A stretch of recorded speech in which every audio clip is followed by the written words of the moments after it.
गालियों से असहज जो लोग अभी भी होते हैं या हो जाते हैं, या जिसको टैबू मानते हैं, या ये एक जिन्होंने एक सीधी पत्थर जैसी सोच गालियों के जो उसके विरोधाभासों से अभी उस उसको स्वीकार नहीं कर पाए हैं, कैसे वो कंफर्टेबल हों कि ये समाज, ये दुनिया, पूरी दुनिया कभी गाली मुक्त नहीं होगी।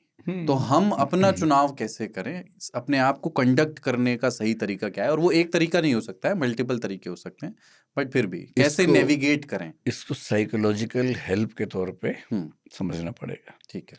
क्योंकि दुनिया में कई बार आप ऐसी कंडीशन में जहाँ बहुत फ्रस्ट्रेशन का शिकार हैं, कुछ कर नहीं सकते, या अपने से ताकतवर आदमी से सताए हुए हैं, कुछ कर नहीं सकते। जैसे बॉस है आपका, अब कुछ ऐसी आपसे उम्मीदें कर रहे हैं जो आप नहीं कर पा रहे, बहुत परेशान है, छुट्टी नहीं मिल रही, बहुत परेशान है, फ्रस्ट्रेशन इकट्ठी हो रही है अंदर, उसे बाहर निकालना ही निकालना है, तो क्या करेंगे? तो घर जाके अपने बॉस की फोटो लगा के कुछ पूजा करेंगे, साथ में कुछ उच्चारण करेंगे मंत्रों का, यही तरीका है। वो पूरा प्रोसेस अपने दिमाग को फ्रस्ट्रेशन से मुक्त करने का है। तो मेरे ख्याल से गाली, जो लोग बहुत सॉफ्ट हैं उनकी गाली क्या होती है? गधा, कुत्ता, उनको उन्हीं शब्दों से विरेचन हो जाता है, कैथारसिस हो जाता है। कुछ लोगों का लेवल बड़ा हाई रहता है, अपने डोजेस हैं उनके, अपने अपने डोजेस हैं, किस डोज पे जाके आपका विरेचन होगा। तो मैं तो इस सिद्धांत को नहीं मानता कि कोई ऐसा दुनिया में शख्स जो गाली नहीं देता है। अंतर यह है कि गाली का स्तर अलग अलग है। किसी के लिए गधे में ही विरेचन का मसाला उपलब्ध है, किसी को बहुत गंदे शब्दों के बादों मिलता है। पर मेरी पर्सनल अंडरस्टैंडिंग ये है, क्योंकि ये पढ़ाई लिखाई करने का कुछ फायदा तो होना ही चाहिए ना, कोई भी ऐसी गाली जो किसी वंचित वर्ग के लिए है, चाहे जेंडर हो, चाहे कास्ट हो, चाहे रेस हो। हम मुखर्जी नगर में जब रहते थे तो वहाँ के जो लोकल लोग थे, एक बार कुछ अफ्रीकन लोग आए हुए थे कमरा किराए पे लेने के लिए। बाई चांस वो डीलर मुझसे शाम को मिलने आए, क्योंकि हमें क्लासरूम चाहिए था। वो लेट हो गया तो मैंने उससे पूछा कि आप लेट हो गए, सब ठीक तो है? बोला अरे सर कुछ हबशी लोग आए हुए थे। हबशी, और वो इतना सहज रूप से बोला जैसे ये तो है, इसमें क्या बोलने वाली बात है। नॉर्थ ईस्ट के बच्चों के लिए वही एक च वाला शब्द चलता है, एकदम कॉमन चलता है। या बोलेंगे चाइनीज लोग आए हुए थे, नेपाल का आदमी तो बहादुर बोल देंगे उसको।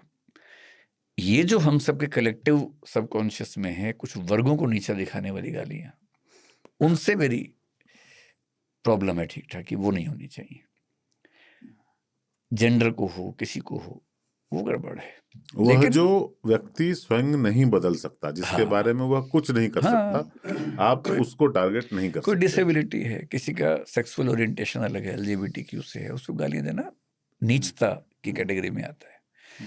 लेकिन गाली शुद्ध रूप से विरेचन के भाव से अपने गुस्से को, तनाव को, बेचैनी को व्यक्त करने के लिए दोस्तों के साथ या अकेले में देना, मुझे लगता है कि वो एक इलाज है, वो एक निकालने ट्रीटमेंट है, उसको लेके बहुत परेशान नहीं होना चाहिए। मैं गाली, सर ने बताया कि गाली देने का क्या नवैयत होनी चाहिए, गाली लेने की भी इस समाज में ज्यादा ट्रेनिंग इसकी चाहिए सबको कि लिए कैसे। कोई गाली दे तो क्या करना चाहिए?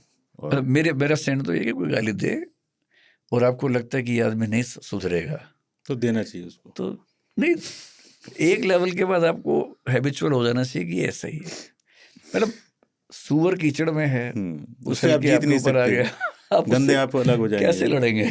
तो फिर तो उसको आप उस आदमी की तरह ट्रीट कीजिए जो कीचड़ में है, हाथ में जिसके गरम कोयला है। हाँ, और उसने आपके ऊपर फेंक दिया, आपने वापस फेंक दिया, बस ज्यादा उसी को जलना है। फिर अगर आप रिएक्ट करेंगे तो उसका जो भी पर्पस था ना, सॉल्व हो गया, कई बार जीत जाएगा।